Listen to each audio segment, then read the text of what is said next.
Para pendengar Radio Silaturahim dimanapun Anda berada, kita akan bincang-bincang dengan Dr. T. Fauzi. Bagaimana kisah dari perjalanan kesehatan Republik ini atau dunia ya. Dr. Tifa juga sekarang nampaknya sudah mengamati berbagai kisah dari bangsa ini. Nah, kita akan bincang-bincang dengan Dr. Tifa di pagi hari ini. Assalamualaikum Dr. Tifa. Waalaikumsalam warahmatullahi wabarakatuh. Alhamdulillah telah terhubung. Id Mubarak, selamat Hari Raya Idul Fitri Dr. Tifa. Ya, selamat Idul Fitri. Mohon maaf. Sama-sama. Pendengar ini nampaknya dapat hadiah di hari Idul Fitri ini dengan sebuah isu baru Dr. Tifa, hepatitis misterius. Nah, ini bingung orang ini, lagi padat-padatnya jalan-jalan sana sini ada isu. Kalau kita tahu kan hepatitis juga termasuk yang mudah menular kepada orang lain. Nah, mungkin Dr. Tifa bisa memberikan sebuah pencerahan karena 200 lebih, hampir menjelang 300 orang di dunia. Satu orang dari ratusan itu meninggal, tapi di Indonesia 3 orang, tiga-tiganya meninggal di RSCM kemarin. Bagaimana kisah dari hepatitis misterius ini? Mungkin pendengar perlu pencerahan dari ahlinya. Silakan Dr. Tif. Ya, terima kasih atas kesempatannya. Jadi sebenarnya untuk kasus acute hepatitis of unknown etiology atau hepatitis misterius ya, sesuai juga dengan yang sudah disampaikan oleh WHO dan kemudian juga ada rilis resmi dari Kementerian Kesehatan ya beberapa waktu yang lalu nih berdasarkan surat edaran. Nah, saya juga sekarang ini sedang melakukan pengkajian ya menggunakan literatur review ya, artinya saya sedang mengumpulkan menganalisis dari berbagai laporan yang sudah diberikan oleh para peneliti di sedikitnya ada 12 negara yang mengalami outbreak ini gitu. Jadi memang saya belum dapat simpulan. Jadi apa yang saya sampaikan sekarang ini adalah hypothetical. Jadi belum mendapatkan simpulan yang jelas, confirm. Ya. Tapi memang perlu juga saya cermati begini ya. Tadi saya juga sudah tulis di Facebook gitu. Saya mengingatkan 2 tahun yang lalu ketika outbreak belum jadi pandemi COVID-19 itu, mulai dari laporan tanggal 27 Desember 2019 ketika ditemukan 20 kasus pada pada orang-orang di Wuhan ya, pada saat itu ada 20 kasus dan 4 orang meninggal pada saat itu. Dan selang 1 bulan dinyatakan sebagai suatu endemi dan bulan Maret dinyatakan sebagai pandemi karena sudah melibatkan lebih dari 30 negara. Nah, saat ini kalau kita lihat, kita coba compare ya dengan kejadian hepatitis unknown ini, hepatitis misterius ini kan, jadi dia dilaporkan pertama pada tanggal 2 April 2022, lalu kemudian WHO menyatakan sebagai kejadian luar biasa, outbreak itu tanggal 15 April dan kemudian sampai dengan tanggal 21 April ya, berarti ini laporannya tidak update, itu ada 170 kasus. Kalau lihat dari CFR-nya atau case fatality rate-nya itu 17 orang sudah meninggal, artinya CFR itu 10%. Berarti kurang lebih sama dengan CFR Wuhan coronavirus pada awal ya, 5 bulan pertama ketika terjadi Wuhan outbreak itu ya, dari sejak Desember sampai bulan itu kan CFR-nya juga 9,7%, artinya compare ya. Jadi sebetulnya ini kita nggak bisa tenang-tenang ini, karena apa? Karena berarti terjadi interseksi pandemik ya, interseksi pandemik, artinya pandemi coronavirus belum selesai, sekarang sudah ditumpangi dengan pandemi hepatitis ini gitu, yang sudah didetek bahwa kejadiannya itu karena ada virus adenovirus ya, tipe sekian itu. Tapi juga ada interseksi, artinya ada koinfeksi antara adenovirus ini dengan COVID-19. Lantas dok, apa yang bisa dilakukan masyarakat untuk menghindari? Apakah kita hanya bertawakal saja atau kan ini kan menyangkut aktivitas orang dan apakah ini akan menjadi pandemik atau pandemik di balik ini semua atau bagaimana dok? Ya, semestinya sih komandan harus pemerintah begitu ya.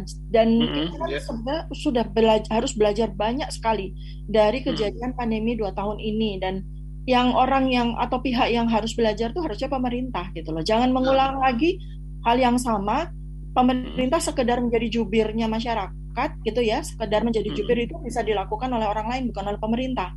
Harusnya pemerintah iya, segera segera tanggap, segera melakukan berbagai macam tindakan-tindakan prevention ya, dan iya, iya. jangan lagi mengulang gitu loh, jangan lagi mengulang kejadian. Jadi kita bisa lihat ya bagaimana sebuah sebuah pandemi itu terjadi hanya dengan 20 orang yang terinfeksi di satu negara.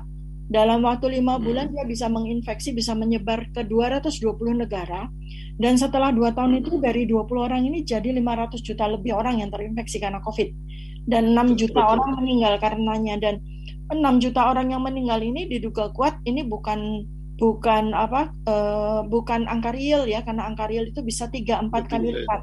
Artinya sesungguhnya yang meninggal bisa 16 juta sampai 24 juta orang karena Hmm, COVID. Nah, kalau menilik dari satu data yang belum ini ya, evidence base ya, artinya dari data CFR yang disampaikan, saya sambil membaca rilis dari Kementerian Kesehatan ini, kalau hmm, dilihat aja dengan CFR yang 10% dari si hepatitis ini, hmm, berarti dan yang kasusnya dalam 1 bulan sudah ada terdeteksi 170 kasus, berarti iya. kemungkinan besar ini akan menjadi pandemi besar dan bahkan jauh lebih besar daripada COVID loh, gitu ya. COVID ini. Kenapa? Karena Hmm, onset untuk menghasilkan kematian, onset untuk menghasilkan kerusakan hati, kerusakan liver itu hanya dalam selang 1 bulan. Sedangkan oh, COVID ya dan memerlukan transplantasi liver, artinya berarti kan memang kerusakan liver secara menyeluruh begitu kan. iya, Dan iya.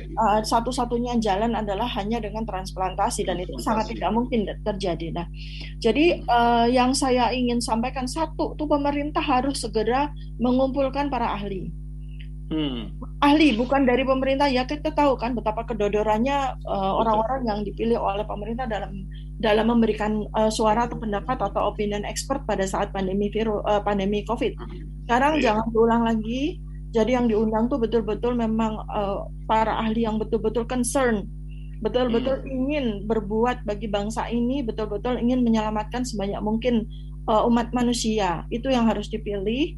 Kemudian dengarkan baik-baik dan hmm, apa yang harus dilakukan. Karena kalau seandainya betul ya betul bahwa penyebab hepatitis ini karena virus ya, sebab penyebab iya, betul. hepatitis bukan hanya karena virus ya.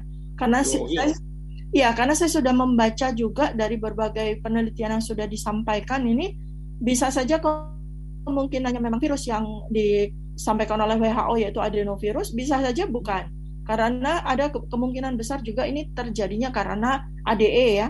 Apa Apa tuh? namanya ya, jadi karena katakanlah kok infeksi dan menghasilkan hiper hiper antibody akibat dari virus COVID dan dari vaksinasi COVID itu sendiri. Dan ini bukan Oh, coincidence ya, ini bukan iya. coincidence. Kenapa saya Hmm, bilang kok iya. bukan coincidence? Karena peneliti juga banyak sudah menyampaikan bukan coincidence. Karena kita lihat ya dari bulan Januari sampai Desember 2020 ya, belum ada vaksin, Iya.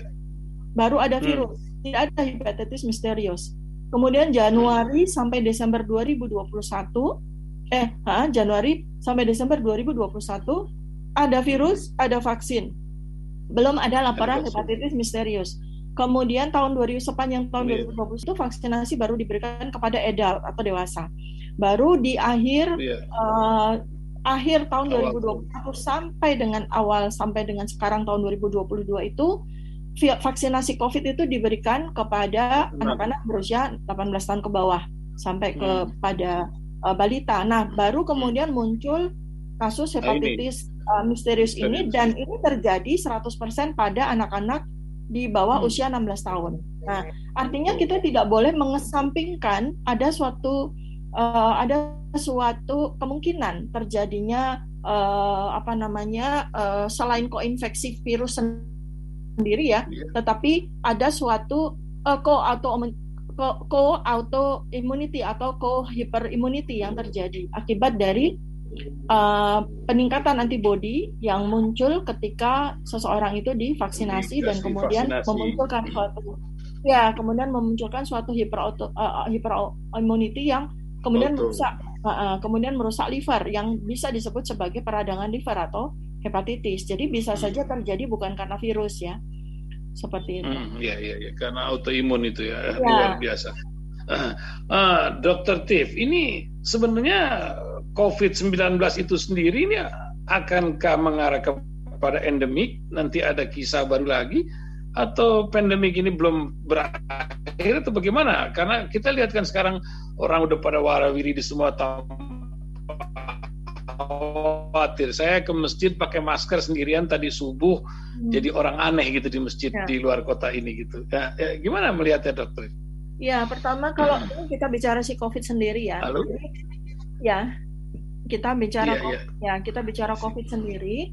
Jadi sebenarnya kalau seperti minggu lalu saya ulas bahwa kalau seandainya ini adalah suatu pandemi murni, ya dia akan menyelesaikan dirinya sendiri sejalan dengan sejarah pandemi ya. Kita melihat dari empirical base bahwa dari pandemi dari tahun ke tahun selama ribuan tahun itu dia mampu menyelesaikan dirinya sendiri. Kenapa kok bisa menyelesaikan diri sendiri? Karena adanya herd immunity.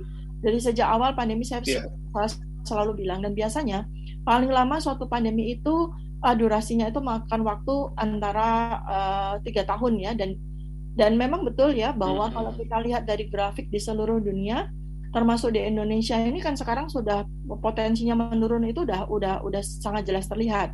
Kecuali apabila memang virus ini sesuai dengan yang saya sudah sampaikan, ini virus kimera, artinya virus yang tidak dibuat di alam, dan seandainya ada tangan-tangan jahat yang kemudian mengutak-atik virus itu dan kemudian memaksimalkan lagi potensi infeksiusnya ya, virulensinya, maka bisa saja terjadi peningkatan grafik secara abnormal gitu akibat dari mungkin varian-varian baru dan sebagaimana yang terjadi pada coronavirus jenis Omicron ya. Itu kan sudah terjadi menghasilkan suatu abnormalitas grafik dari suatu pandemi. Iya.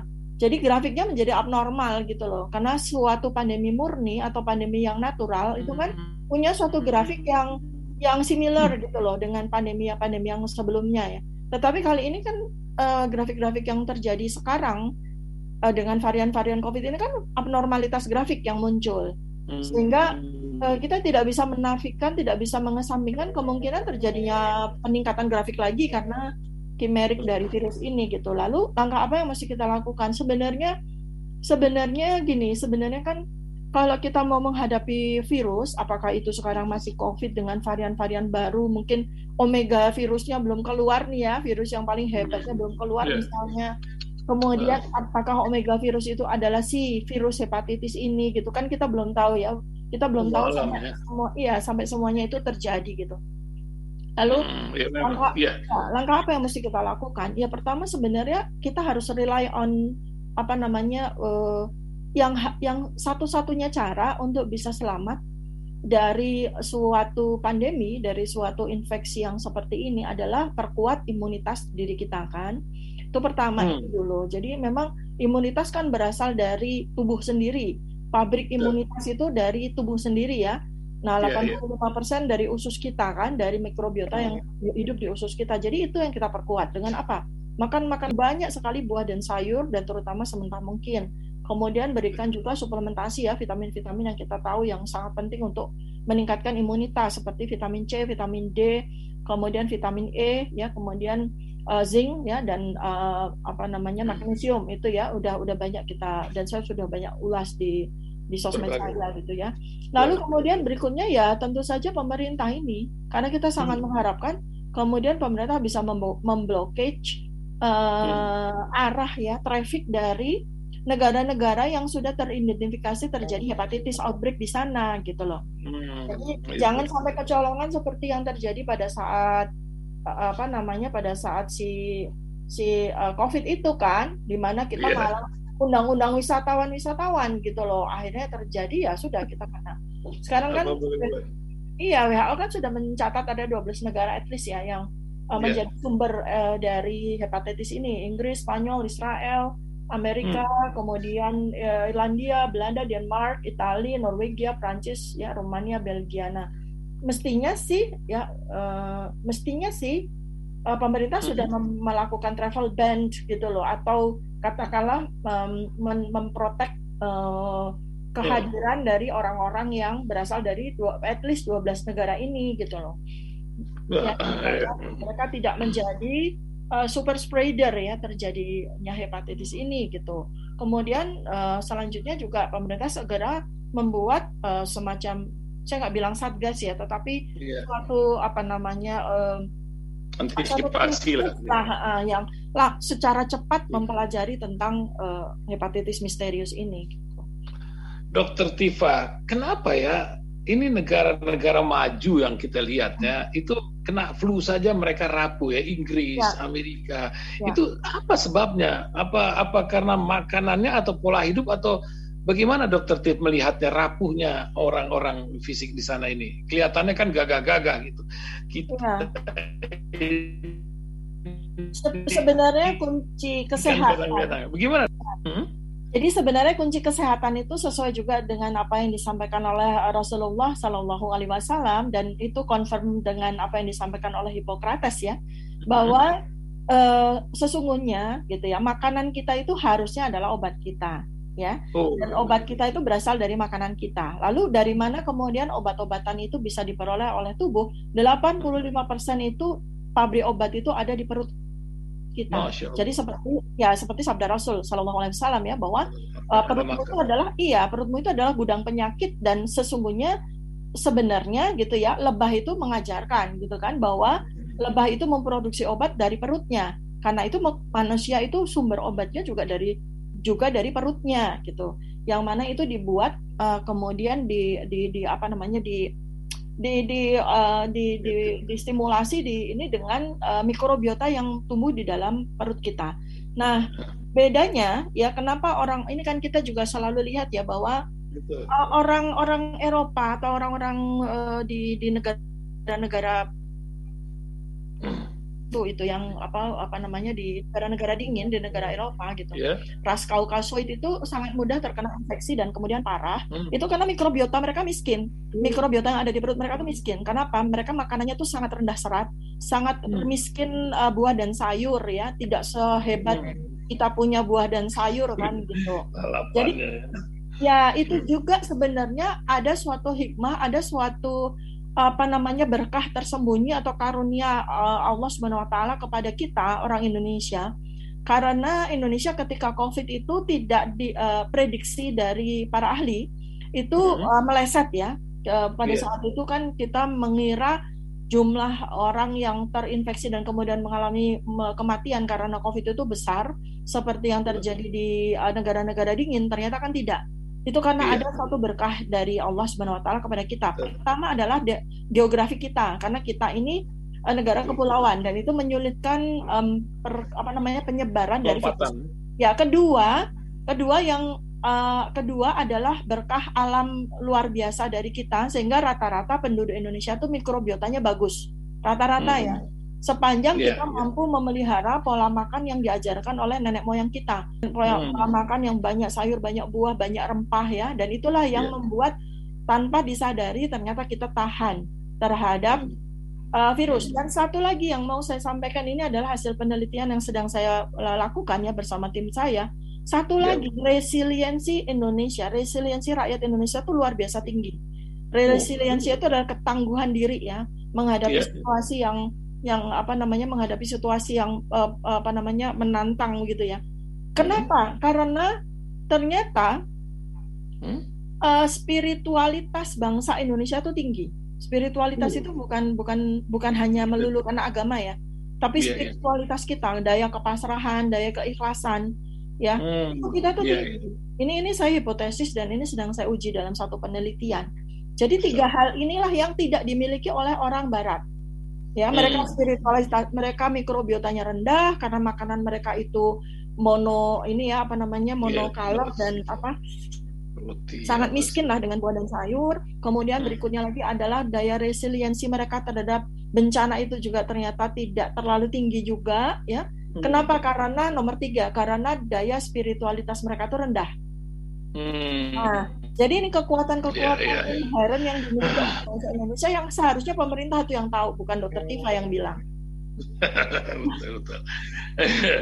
Ya memang luar biasa, memang orang kita ini tingkat kepasrahan dan kalau sudah yakin tapi over yakin juga kadang-kadang berlebihan ini kadang-kadang yang kita lihat gitu ya. Begitu kan Dokter Tif ya. Betul. Saya ingin pindah ke tema lain ini waktu sudah 20 menit lebih, kita 10 menit lah tambah, boleh Dok waktunya Dok ya? Silakan. Nah, saya nggak tahu ini Dokter Tifa ilmu apa lagi, karena virus politik di hari-hari ini pun menyebabkan statement Dokter Tifa ini menjadi viral ketika menyoroti tingkat religiusitas orang Jakarta dengan sholat Idul Fitri di Jakarta International Stadium. Sampai Dokter Tif ini mengingatkan tentang berhasilnya Anies Baswedan dengan eksperimentalnya. Maksudnya apa Dok? Banyak orang tanya, ini Dokter Tif ini maunya gimana sih gitu. Mungkin bisa melihat peta baru atau ilmu apa yang sedang dipelajari oleh Dokter Tif melihat virus politik yang warawiri sekarang ini. Silakan Dok. Saya sebetulnya sejak 4 tahun yang lalu itu sudah menambah ilmu ya. Saya mempelajari filsafat politik kan. Karena ya kemudian saya juga sekarang ini sudah menjadi tercatat sebagai mahasiswa doktoral untuk bidang sosial politik gitu, karena karena saya pikir kan untuk ilmu kedokteran ya kalau sudah sampai di tingkat doktoral ya tinggal aplikasinya kan. Saya melihat bahwa dari pelajaran sekitar 5 tahun ini kan saya mendapatkan bahwa ketika seseorang manusia itu sudah terlibat menjadi suatu warga negara dari suatu negara, dia akan menjadi zoon politikon. Dia adalah dia adalah zoon politikon. Artinya kita semua ini sebetulnya wajib melek politik supaya kita menjadi stakeholders, menjadi mitra dari stakeholders yang lain, yaitu yang terlibat di dalam domain politik, yaitu pemerintah tentu saja, kemudian juga parlemen, kemudian juga hukum, kemudian juga pengusaha yang bermitra dengan pemerintah dalam hal ini, dan kita sebagai rakyat itu adalah stakeholder sejati. Dan seharusnya lah bahwa kita ini sebagai warga negara itu harus sangat cerdas dalam politik. Karena kita lah yang memilih pemimpin, kita yang memilih anggota-anggota parlemen gitu. Jadi kita yang seharusnya yang paling cerdas politik dari semua komponen stakeholders politik di setiap negara gitu kan. Sehingga kita tidak menjadi orang yang diperbodoh oleh stakeholders yang lain. Kita jangan menjadi komoditas, kita jangan menjadi korban, kita jangan kemudian menjadi semacam subjek ya dari stakeholders yang lain, dalam hal ini adalah penguasa, parlemen, kemudian juga pengusaha-pengusaha yang memang menjadi mitra pemerintah gitu. Nah, itulah yang mendorong saya untuk sekarang ini memperluas wawasan saya dalam bidang politik gitu ya. Kemudian dan menariknya karena saya background-nya adalah dokter, dan memang saya tidak sekadar dokter ya, karena saya juga master dan kandidat dokter dalam bidang kedokteran. Itu ilmu kedokteran itu sangat embedded gitu, sangat blended dengan politik ya, karena cara-cara saya memahami politik itu dengan pisau analisis kedokteran yang saya miliki itu sangat unik gitu loh. Saya ada suatu hal-hal, oleh karena itu maka saya menggunakan istilah eksperimen politik terhadap apa yang dilakukan oleh sahabat saya Anies Baswedan. Jadi sebetulnya karena saya tahu ya beliau itu backgroundnya kan akademisi dan saintis juga, ilmuwan dalam bidang politik begitu ya. Saya tahu beliau senang dengan statement saya gitu. Cuma memang para netizen yang memang mungkin belum terlalu melek politik ini tidak terlalu memahami konsep atau etiologi atau terminologi dari eksperimen politik yang saya sampaikan, sehingga mungkin memunculkan tanda tanya. Sebenarnya Dr. Tiffany mendukung Anies Baswedan atau malah menjatuhkan kan gitu ya para netizen. Oh iya betul, orang pada bingung gitu. Ya, saya bilang loh, eksperimen itu biasa menjadi satu terminologi yang biasa kita para ilmuwan gitu. Bahkan sebenarnya kan nggak usah ilmuwan lah gitu, ibu-ibu aja di dapur itu juga bikin eksperimen gitu kan. Ketika masak sayur opor pun mereka bikin eksperimen. Kali ini saya pakai gula aren yang dari sini, dari pasar ini. Kali ini saya pakai bawang merah jumlahnya 8. Kalau yang dulu kayaknya kurang enak deh, saya sekarang pakai 8 bawang merah deh. Yang dulu yang 6 kurang deh. Itu dia sedang melakukan eksperimen di dapur. Nah, sementara seorang Anies Baswedan sebagai gubernur yang dia memiliki fasilitas-fasilitas untuk melakukan eksperimen politiknya, momentum Idul Fitri ini sangat layak gitu. Kalau saya jadi gubernur, saya juga akan pakai Idul Fitri ini sebagai suatu eksperimen politik, dan dia super berhasil. Ya, sebenarnya kalau kita lihat momentumnya, misalnya selama ini kan secara lazim ya, sholat Id Idul Fitri itu kan dilaksanakan di Masjid Istiqlal dengan presiden hadir, dengan gubernur DKI Jakarta hadir mendampingi kan itu.